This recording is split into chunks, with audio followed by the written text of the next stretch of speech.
ช่วยคุณได้สินเชื่อเพื่อที่อยู่อาศัยสินเชื่อสำหรับลูกค้าทั่วไปของธนาคารให้กู้ยืมเพื่อที่อยู่อาศัย wow. โทรเลย 054-621-490-5 ทอสแพร่หรือติดต่อได้ที่ธนาคารอาคารสงเคราะห์ใกล้บ้านหรือ LINE GHB Buddy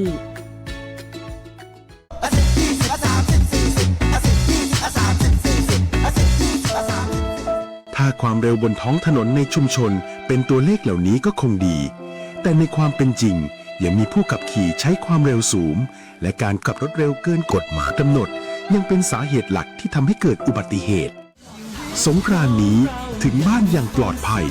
ขับขี่ด้วยความใส่ใจอย่าขับเร็วอย่าขับซิ่งเพื่อคนที่คุณรักขับขี่ปลอดภัยลดความเร็วลดอุบัติเหตุด้วยความปรารถนาดีจากกองทุนเพื่อความปลอดภัยในการใช้รถใช้ถนนและสำนักงานขนส่งจังหวัดแพร่วิทยุแห่งประเทศไทยจังหวัดแพร่ FM 91 เมกะเฮิรตซ์ให้ความรู้คู่ความสุข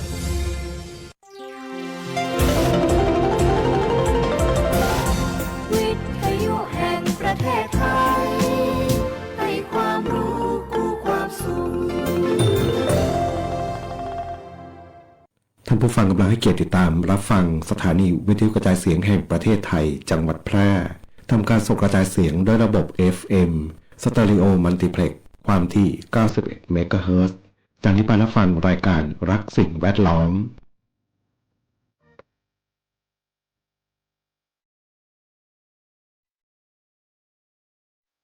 ธรรมชาติสร้างฝนมีมาสองมือให้มากับคนเราทุกคน เอาไว้คอยประคองป้องกัน ไว้ดูแลให้โลกยังคงมีเราทุกคน ได้อยู่อาศัยรวมกันมา อยู่กันแสนล้านคนลงมือคนละมือช่วยกันถ้าเรายังเห็นคุณค่าในเมื่อเราเป็นคนทั้งทีช่วยกันทำให้ดีกว่ารวมใจเข้ามาคอยรักษาโลกเราไว้ให้โลกเราสวยพวกเรามาช่วยกันรับรู้ด้วยกันแล้วทำให้โลกนี้สดใสอยากให้โลกน่าอยู่กว่านี้เป็นโลกที่เราฝันใฝ่จะสวยอย่างไรเป็นไปได้ด้วยมือของเรา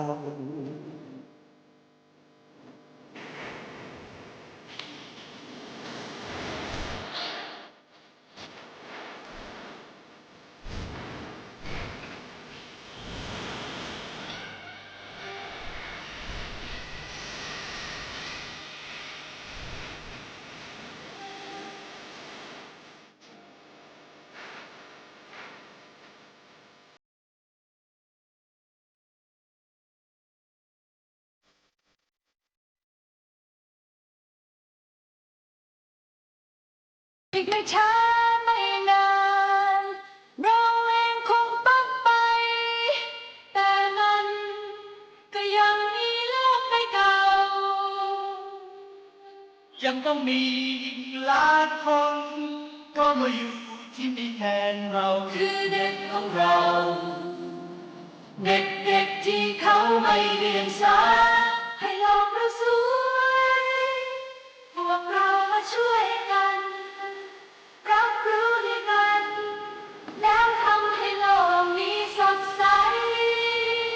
อยากให้โลกน่าอยู่กว่านี้เป็นโลกที่เราฝันใฝ่จะสวยอย่างไรเป็นไปได้ด้วยมือของเราอยู่ที่มือของเราที่จะทำโลกให้เราร้อยอย่างไรอยู่ที่มือของเราที่จะทำโลกให้สดใส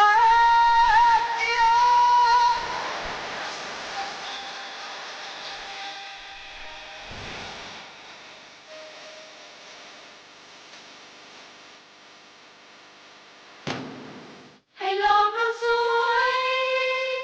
พ ช่วยกันรับรู้ด้วยกันแล้วทำให้โลกนี้สดใสอยากให้โลกน่าอยู่กว่านี้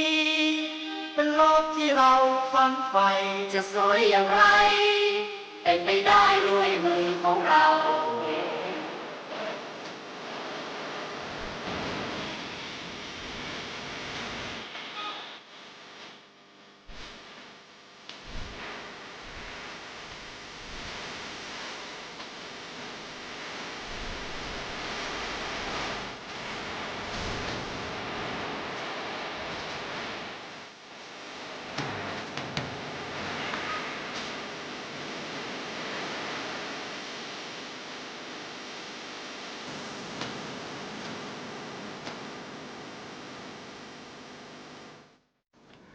สวัสดีครับผู้ฟังทุกท่านครับพบกับรายการรักสิ่งแวดล้อมทางสวทแพร่ FM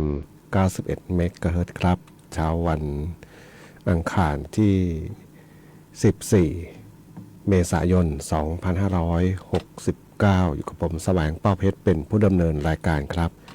กลับมาพบกับท่านผู้ฟังวันนี้วันหยุดครับวันช่วงของเทศกาลสงกรานต์นะครับภาคเหนือเราบอกปีใหม่เมืองนะครับสงกรานต์นะตั้งแต่วันที่12 13 14 15นะบางคนก็บอกไปอีก2วันก็เรียกว่าหยุดกันทั้งสัปดาห์เนาะ16 17หยุดอีกก็หมายถึงได้ลาพักได้ลาหยุดลาเที่ยวเนาะนะครับแต่ภาคเหนือเรานี่ตอนนี้นี่สิ่งแวดล้อมนะปัญหาฝุ่น PM 2.5เอาเรื่องแหละเนาะดูเป็นสีแดงเลยเนาะทุกจังหวัดนะมีเว้นอยู่วันนี้เห็นมีเว้นอยู่2ที่นะที่ไหนบ้างเนี่ยนะมีอุตรดิตถ์นะมีทางฮอดเชียงใหม่แล้วก็ที่อำเภอเมืองเชียงใหม่นะศรีภูมินะตำบลศรีภูมิมี 2-3 จุดเท่านั้นแหละนะที่ต่ำกว่าสีแดงเล็กน้อย190 กว่าก็เกือบสีแดงเนาะ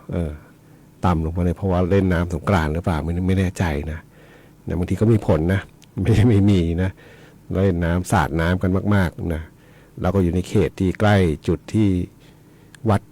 ค่า PM 2.5 เนาะพอน้ำที่เล่นกันสาดน้ำบนท้องถนนเนี่ย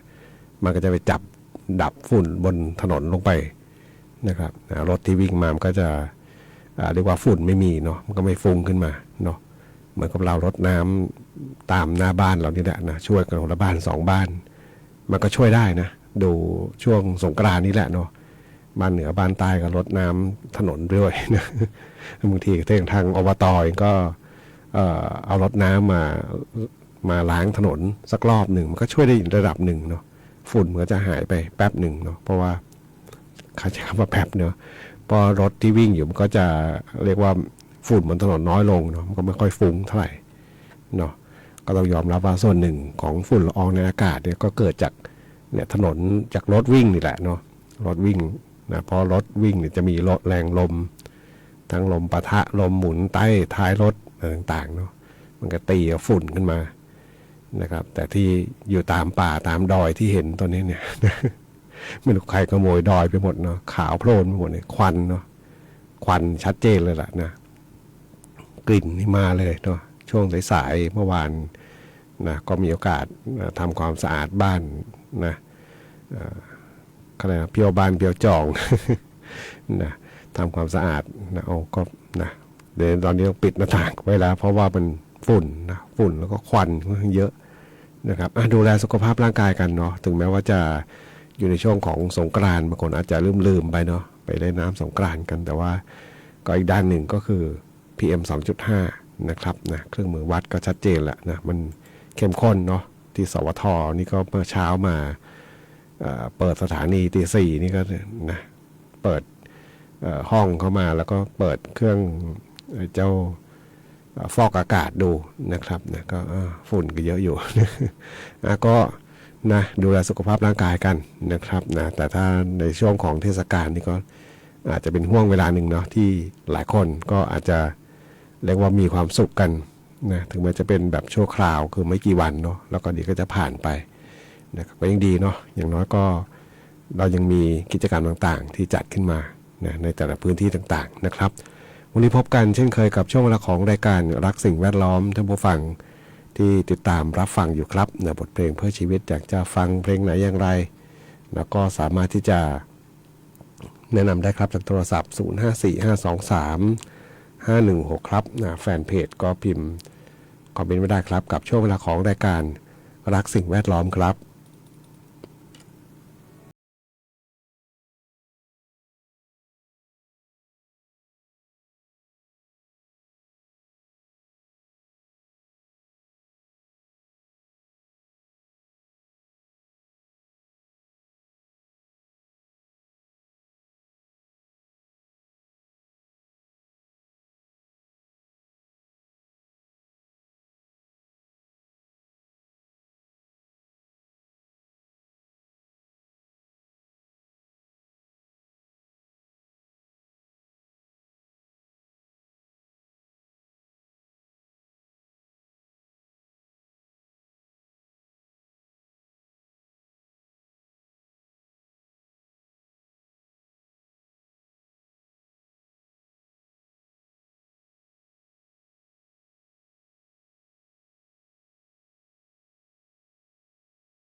คุณกำลังฟังรายการรักสิ่งแวดล้อมพบกันทุกวันจันทร์ถึงวันศุกร์เวลา 9:10 นาทีถึง 10 นาฬิกาทางสถานีวิทยุกระจายเสียงแห่งประเทศไทยจังหวัดแพร่ FM 91 เมกะเฮิรตซ์พร้อมสวทกลุ่มจังหวัดภาคเหนือตอนบน 2 ถิ่นฟ้าล้านนาตะวันออก ให้โลกเราสวย พวกเรามาช่วยกัน รับรู้ด้วยกัน แล้วทำให้โลกนี้สดใส อยากให้โลกน่าอยู่กว่านี้ เป็นโลกที่เราฝันใฝ่จะสวยอย่างไร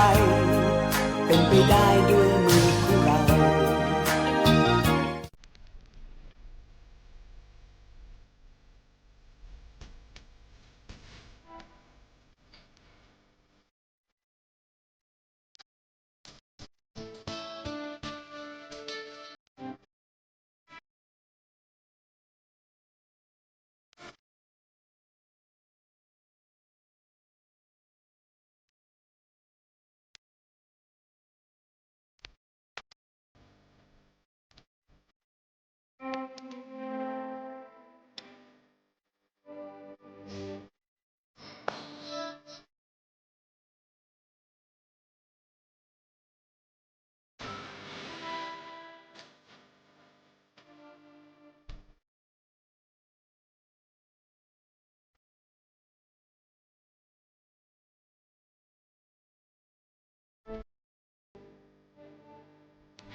ได้รับฟังผ่านไป2ผลงานเพลงครับที่เลือกมาเปิดให้กับท่านผู้ฟังได้รับฟังกันกับช่วงเวลาของรายการ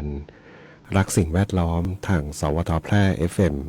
91 เมกะเฮิรตซ์ครับ14 เมษายนครับวันนี้วันครอบครัวนะครับมีวันผู้สูงอายุวันครอบครัวนะก็กำหนดขึ้นมาเพื่อใช้นะเป็นสิ่งที่จะว่ายึดเหนี่ยวก็ได้เนาะกับประเพณีวัฒนธรรมที่ดีนะสงกรานต์นะของไทยเรานะครับปีใหม่เมืองนะของไทยเรานี่แหละเนาะทุกภูมิภาคนะจะมีการปฏิบัติต่างๆที่คล้ายๆกันเนาะคล้ายๆกันนะไม่เหมือนกันเสียทีเดียวเนาะแล้วแต่ว่าจะบางพื้นที่นะอาจจะมีก็เรียกนะมีสิ่งที่ปฏิบัติเนี่ยนะยังคงสืบทอดมาอย่างเหนียวแน่นเนาะคงที่โดยตลอดนะครับนะแต่ว่าหลายอย่างก็เปลี่ยนไปนะใช้คำว่าเปลี่ยนไปเยอะนะครับการเล่นน้ำสาดน้ำปะแป้งเนี่ยอันที่จริงไม่ใช่เป็นสิ่งที่แก่นแท้ของประเพณีนะครับประเพณีสงกรานต์เนี่ยนะเป็นเรื่องของการเปลี่ยนผ่านนะปีใหม่เนาะเป็นปีใหม่นั่นแหละเนาะปีใหม่ไทยๆนะของไทยเราแล้วก็เป็นเรื่องของการรดน้ำดำหัวขอเข้ามาเนาะขอเข้ามาอาจจะทำผิดต่อกันมาได้ทำนองนี้เนาะนะครับนะขอเข้ามากันนะครับถ้าเป็นพระก็อะไรปรงอาบัติหรือเปล่าเนาะประมาณนั้นนะครับขอเข้ามากันแล้วก็มีเรื่องของผู้หลักผู้ใหญ่ให้ศีลให้พรนะครับโดยทั่วไปเป็นแค่นั้นแล้วก็จะมีการละเล่นต่างๆนะถ้าเป็นภาคกลางในอดีตจะมีพวกอะไรมอนซ่อนผ้างูกินหางอะไรมันเยอะนะ เป็นเด็กๆยังพอได้เล่นอยู่นะยังพอได้เล่นอยู่มีแล้วก็เรื่องของเล่นน้ำสาดน้ำเนี่ย โดยส่วนใหญ่จะเป็นหนุ่มสาวแล้วก็เด็กๆแต่ก็ไม่ใช่เล่นกันเหมือนทุกวันนี้นะก็เพียงแค่ปะแป้งมีน้ำหอมน้ำอบน้ำหอมภาคกลางจะมีน้ำหอมแล้วก็มีรอยดอกมะลิประมาณนี้เนาะแล้วก็เล่นน้ำสาดน้ำกันพอสมควรเนาะไม่ถึงกับเล่นกันจนทุกวันนี้นะดูโทรทัศน์แต่ละช่องเนาะก็กลายเป็นว่าฝรั่งมังค่าที่มาเที่ยวเมืองไทยคือมาเล่นน้ำ มาเล่นน้ำสาดน้ำอ่ะถ้ามุมมองของอยากได้เงินเขาเนาะต้องใช้คำนี้แล้วอยากได้เงินเขาได้เงินเข้ามาประเทศ มันก็พอไปได้เนาะนะครับแต่ว่าอย่าลืมว่าแก่นแท้ของประเพณีตรงนี้มันอยู่ตรงไหนนะครับนะอยู่ที่ความสวยงามของประเพณีการอ่อนน้อมถ่อมตนต่างๆการเคารพผู้หลักผู้ใหญ่นะการเอ็นดูเด็กๆนะของผู้หลักผู้ใหญ่การให้ศีลให้พรนะทุกอย่างเป็นสิ่งที่ดีแล้วก็ดีกว่านั้นก็คือเรื่องของการให้อภัยนะครับการขอขมาลาโทษต่างๆอะไรประมาณนั้นนะก็เป็นสิ่งที่ดีนะที่เกิดขึ้นกับสังคมไทยนะครับนะตรงนี้ต่างหากเนาะแต่ว่าเราก็ อาจจะลืมไปบ้างแล้วเนาะแล้วก็เล่นน้ำสาดน้ำกันนะก็พอสมควรเนาะกับการเล่นน้ำสาดน้ำแล้วก็อย่าให้โดยเฉพาะอุบัติเหตุทางถนนเนาะนะครับการขับขี่ยวดยานพาหนะต่างๆนะครับเมื่อก่อนสงกรานต์เนาะอุบัติเหตุที่เกิดขึ้นทางเถินลำปางเนาะใช่ไหมรถที่วิ่งไปแล้วก็ตามข้อมูลพอดีเห็นเมื่อสักครู่นี้แหละเนาะก็เลยนำขึ้นมาพูดถึงบอกว่าคนขับรถที่ชนท้ายมันระเนระนาดบอกว่าเบรกแตกนะเขาก็อายัดรถไปตรวจสอบแล้วมันแตกจริงไหมหรือว่าอาจจะมีเงื่อนไขอื่นๆอย่างเช่นมัวแต่เล่นโทรศัพท์หรือเปล่าเนาะเพราะเดี๋ยวนี้นี่ก็ต้องยอมรับบางอย่างนะครับว่าส่วนหนึ่งก็มัวแต่เล่นโทรศัพท์นะมัวแต่สนใจแต่สมาร์ทโฟนนะไม่ว่าจะเป็นรถยนต์รถจักรยานยนต์ละนะพอขับรถเองจะสังเกตเหมือนกันนะบางทีมอเตอร์ไซค์ก็เอาที่จับเหมือนกับรถส่งของนะเหมือนกับรถส่งอาหารทั้งหลายแต่จริงๆไม่ใช่คือคนขับขี่ธรรมดาเนี่ยนักเรียนนี่แหละนะแล้วก็เล่นโทรศัพท์อยู่นี่แหละนะเนาะสายตามันจะอยู่กับจอโทรศัพท์นะบางทีก็ทำให้เกิดอุบัติเหตุได้เนาะก็ในตรงไหนที่มันประมาทนะรวมๆคือประมาทนั่นแหละเนาะก็อย่าทำให้เกิดอุบัติเหตุโดยเฉพาะในช่วงของปีใหม่นะครับก็คงจะเน้นย้ำกันอยู่เนาะไปฟังเพลงกันต่อครับนะกับช่วงเวลาของรายการรักสิ่งแวดล้อมทางสวทแพร่ FM 91 เมกะเฮิรตซ์ครับ เ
าคุณกำลังถามตัวเองว่าเรียนอะไรดีที่จบแล้วมีงานทำจริง เรียนอะไรที่ต่อยอดชีวิตได้ไกลกว่าห้องเรียน หยุดคิดไว้ตรงนี้เพราะคำตอบอยู่ที่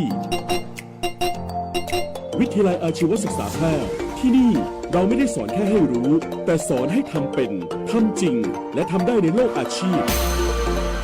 เปิดรับสมัครนักศึกษาใหม่ปีการศึกษา 2569 สำหรับผู้จบม .3 ม .6 และปวช .3 ครบทุกสายที่ตลาดต้องการ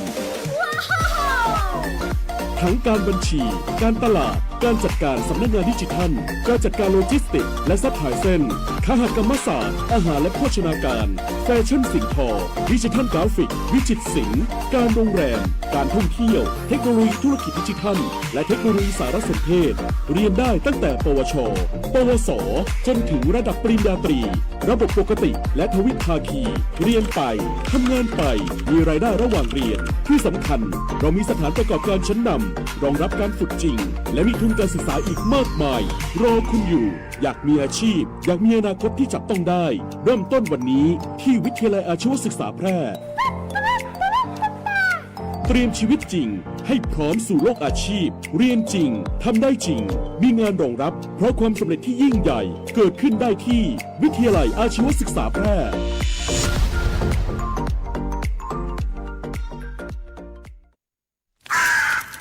รู้ไหมว่าไฟป่าไม่ได้เผาแค่ต้นไม้ แต่มันทำลายบ้านของสัตว์ป่าทำลายหน้าดินและทำให้แหล่งน้ำแห้งขอด ควันไฟที่ลอยคละคลุ้งคือพิษร้ายที่ทำลายลมหายใจของคุณ และคนที่คุณรัก อย่าให้ปีนี้ต้องเกิดการสูญเสีย เรามาช่วยกันปกป้องผืนป่าให้กลับมาเขียวขจี เพื่อฟ้าใสไร้ฝุ่นควันพบไฟป่าอย่าปล่อยผ่าน รีบแจ้งเจ้าหน้าที่ในทันที หยุดเผา หยุดฝุ่น เพื่อคุณเพื่อเรา ด้วยความห่วงใยจากองค์การบริหารส่วนจังหวัดแพร่ คุณกำลังฟังรายการ รักสิ่งแวดล้อม พบกันทุกวันจันทร์ถึงวันศุกร์เวลา 9:10 นาทีถึง 10 นาฬิกาทางสถานีวิทยุกระจายเสียงแห่งประเทศไทยจังหวัดแพร่ FM 91 เมกะเฮิรตซ์พร้อมสวทกลุ่มจังหวัดภาคเหนือตอนบน 2 ถิ่นฟ้าล้านนาตะวันออก ให้โลกเราสวย พวกเรามาช่วยกัน รับรู้ด้วยกัน แล้วทำให้โลกนี้สดใส อยากให้โลกน่าอยู่กว่านี้ เป็นโลกที่เราฝันใฝ่จะสวยอย่างไร เป็นไปได้ด้วยมือของเรา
ฟังจบลงไปครับนะขอมา3เพลงได้เพลงสุดท้ายพอดีเนาะ2เพลงก่อนหน้านี้ไม่มีนะของคุณจ๊อบบรรจบแล้วก็ของดามขวานนะที่เพลงที่ขอไม่มีแต่ว่าเพลงของเขาบางเพลงผมมีนะ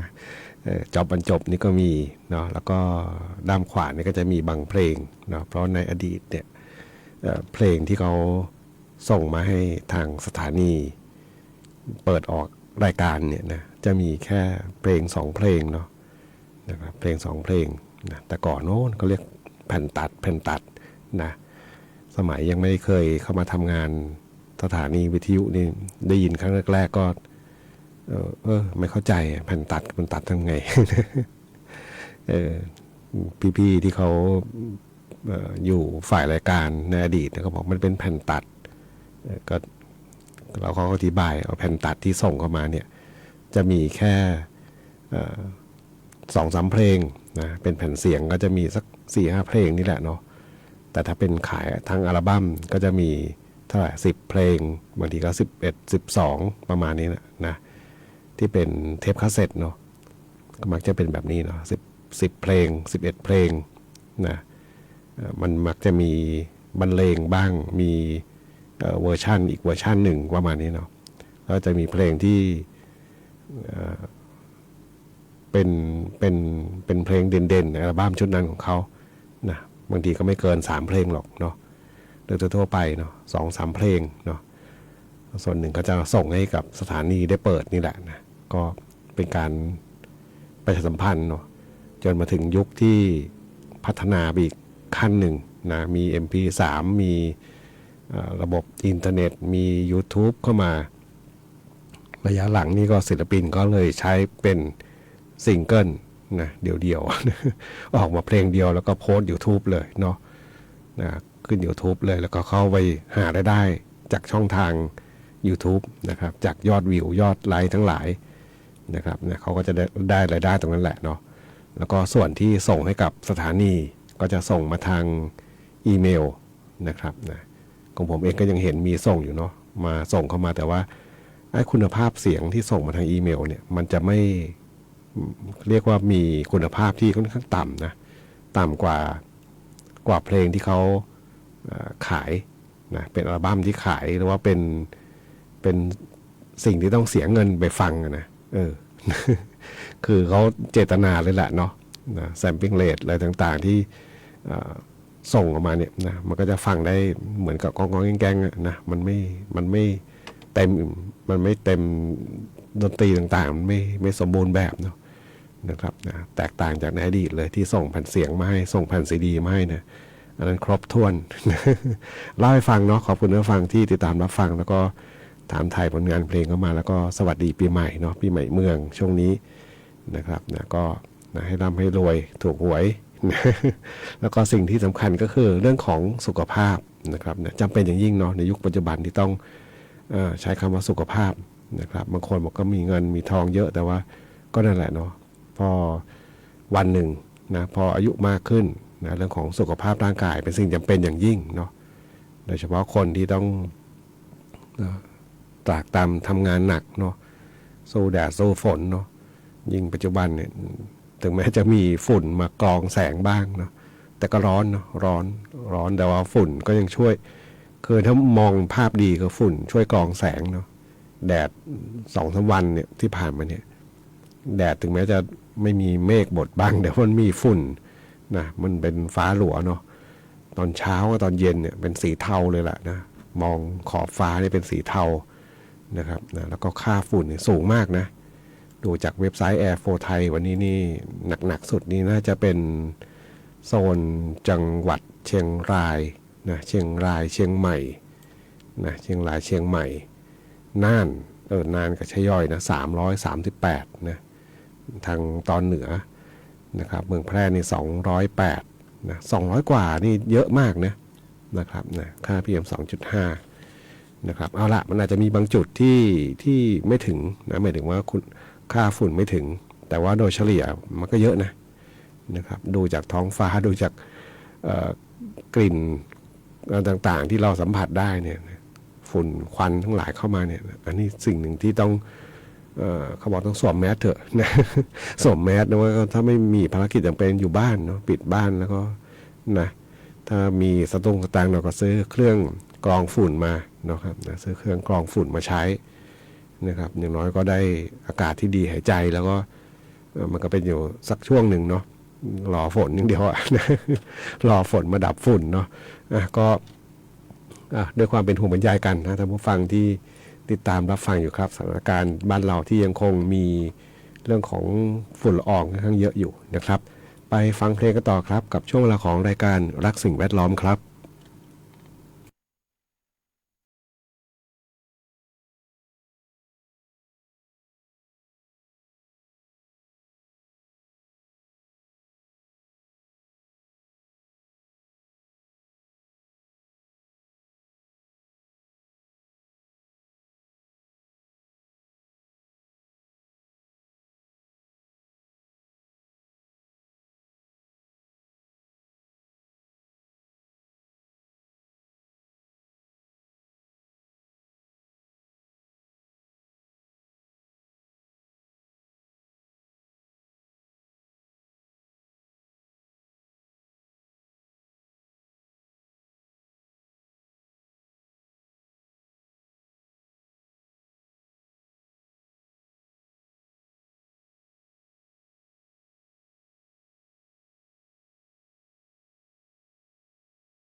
ครับนะกับงานเพลงแสงตะเกียงของคุณหว่องมงคลอุทกครับนะส่งมอบเป็นความสุขสำหรับทุกฟังที่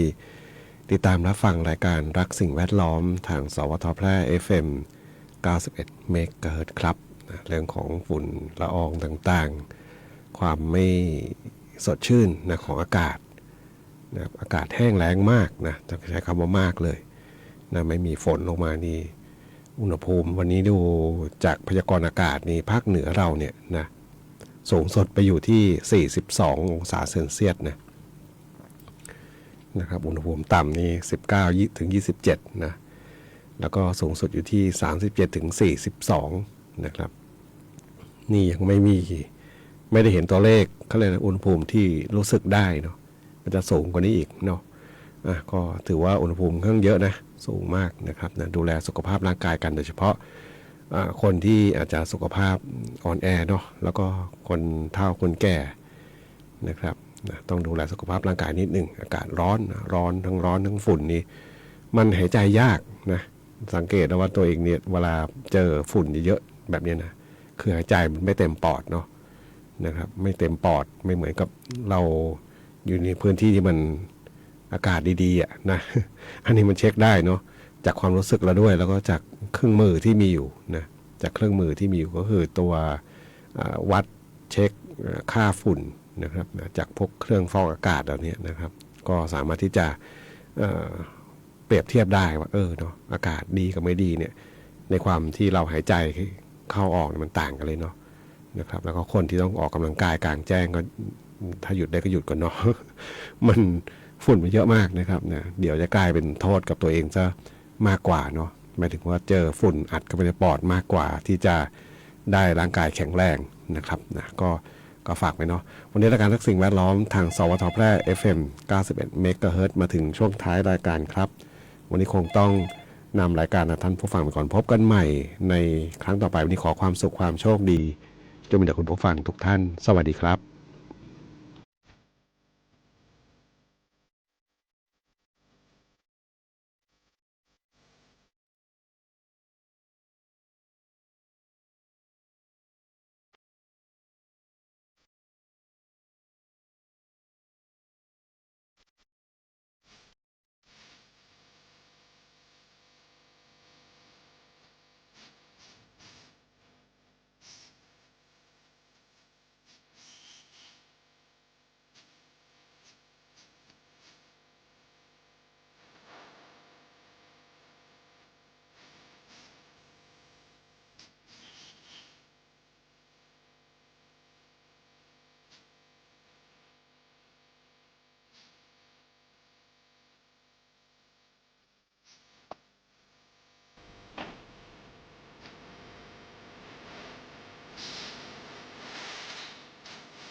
สถานีวิทยุกระจายเสียงแห่งประเทศไทยและเครือข่ายทั่วประเทศเสนอข่าวต้นชั่วโมง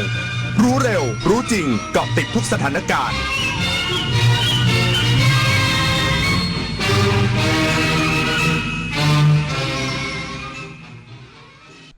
รับฟังข่าวต้นชั่วโมง 10 นาฬิกากับพิน รุ่งสมัย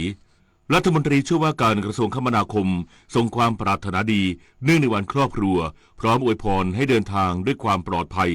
อีกสักครู่กลับมาติดตามรายละเอียดครับทุกการเดินทางมีใครบางคนรอคุณอยู่ที่ปลายทางสงกรานต์นี้อย่าให้ความรีบกลายเป็นความเสี่ยงลดความเร็วลงเพิ่มความปลอดภัยให้ทุกชีวิตบนท้องถนนเพราะปลายทางที่ดีที่สุดคือการได้กลับถึงบ้านอย่างปลอดภัยสัญจรปลอดภัยสงกรานต์ 2569 ขับขี่ปลอดภัยลดความเร็วลดอุบัติเหตุสงกรานต์เทศกาลแห่งรอยยิ้มของคนไทยจากประเพณีรดน้ำดำหัวสู่เทศกาลระดับโลกที่นักท่องเที่ยวต่างชาติหลงรักร่วมกันรักษาวัฒนธรรมไทยเล่นน้ำอย่างสุภาพปลอดภัยและมีน้ำใจ เพราะเสน่ห์ของสงกรานต์ไม่ใช่แค่ความสนุกแต่คือความงดงามของความเป็นไทยสุขสันต์มหาสงกรานต์ทั่วไทยวันครอบครัวไม่ใช่แค่วันหยุดแต่เป็นวันที่หัวใจได้กลับบ้านพ่อคะแม่ครับคิดถึงพ่อกับแม่จังเลยพ่อกับแม่ก็คิดถึงลูกเหมือนกันจ้าไม่ว่าเราจะโตแค่ไหนแต่บ้านก็ยังเป็นที่อบอุ่นเสมองั้นวันนี้เรามากินข้าวพร้อมหน้าพร้อมตากันนะลูกนะใช่เราจะอยู่ด้วยกันทั้งวันเลยนะเย้ชาบูชาบูเพราะครอบครัวคือพลังใจที่ไม่มีวันหยุด14 เมษายนวันครอบครัว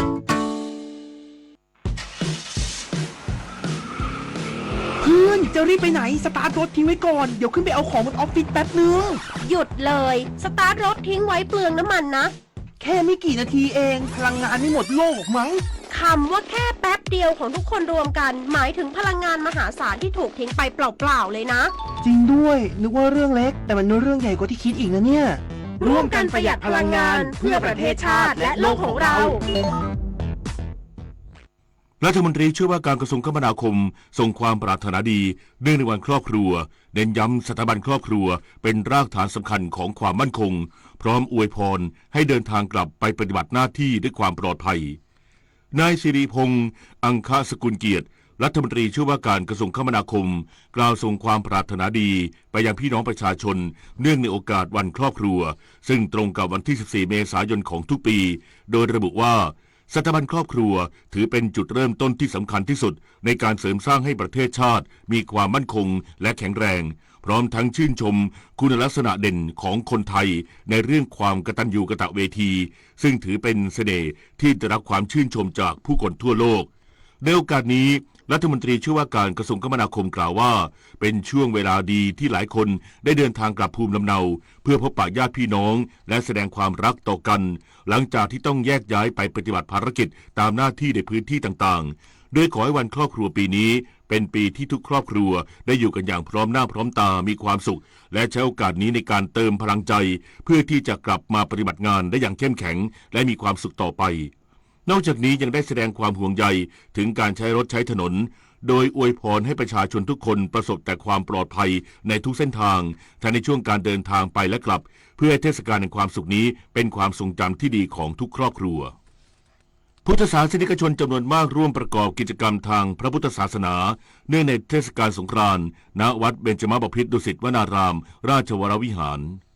บรรยากาศช่วงเช้าที่วัดเบญจมบพิตรดุสิตวนารามราชวรวิหารเป็นไปอย่างคึกคักมีพุทธศาสนิกชนและนักท่องเที่ยวทั้งชาวไทยและชาวต่างชาติทยอยเดินทางมาร่วมประกอบกิจกรรมทางพระพุทธศาสนาเนื่องในเทศกาลสงกรานต์อาทิการทำบุญตักบาตรส่งน้ำพระและถวายสังฆทานเพื่อความเป็นสิริมงคลในช่วงปีใหม่ไทย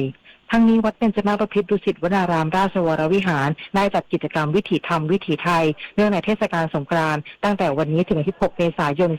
2569โดยมีกิจกรรมทำบุญตักบาตรส่งน้ำพระพุทธรูปประจำวันเกิดถวายสังฆทานการถวายทรายก่อพระเจดีย์ทรายและร่วมทำบุญอุทิศส่วนกุศลนอกจากนี้ยังเปิดให้ประชาชนเข้าชมสถานที่สำคัญภายในวัดโดยไม่เสียค่าใช้จ่ายจนถึงวันที่15 เมษายน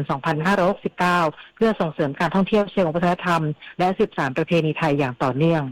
สวิสาปทุมมารายงานกรุงเทพมหานครติดตามสถานการณ์สงกรานต์ใกล้ชิด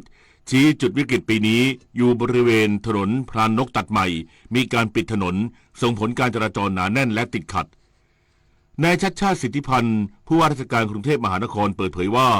จากการติดตามสถานการณ์สงกรานต์ปี 2569 ผ่านศูนย์บัญชาการกรุงเทพมหานครพบว่าพื้นที่จัดกิจกรรมหลักถนนสีลมเป็นจุดที่มีคนหนาแน่นที่สุดมีผู้เข้าร่วมกิจกรรมกว่า 160,000 คนสูงกว่าปีที่แล้วประมาณ 60,000 ถึง 70,000 คนซึ่งมีการบริหารจัดการคนให้สามารถเคลื่อนตัวได้ไม่ให้กระทบช่องทางสำหรับรถฉุกเฉินและมีการปิดพื้นที่บางส่วนชั่วคราวเพื่อปรับระบบจราจรส่วนระบบความปลอดภัยมีการใช้กล้อง AI ตรวจจับใบหน้าผู้เข้าพื้นที่เชื่อมกับฐานข้อมูลอาชญากรรมสามารถตรวจสอบประวัติบุคคลที่ผ่านเข้าออกได้แบบเรียลไทม์ส่วนถนนข้าวสารคนไม่หนาแน่นเท่าถนนสีลมและมีการจัดการจราจรแบบวันเวย์ทำให้การจราจรยังไหลได้ แต่จุดที่ต้องหลีกเลี่ยงที่สำคัญคือถนนพานนกตัดใหม่ช่วงพุทธมณฑลสาย 2 ถึงพุทธมณฑลสาย 3 เป็นจุดที่มีปัญหาหนักที่สุดเนื่องจากมีประชาชนจำนวนมากไปเล่นน้ำทำให้ถนนถูกปิดและการจราจรติดขัดควรเลี่ยงไปใช้ถนนคู่ขนานแทนเช่นถนนกาญจนาภิเษกถนนพุทธมณฑลสายอื่นๆถนนบรมราชชนนีหรือเส้นทางอื่นที่ไม่ผ่านพื้นที่ดังกล่าว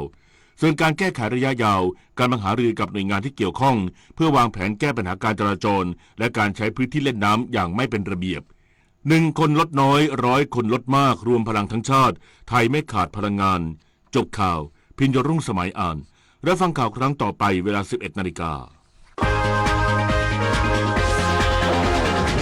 ติดตามข่าวที่นำเสนอไปแล้วได้ที่ www.thainews.prd.go.th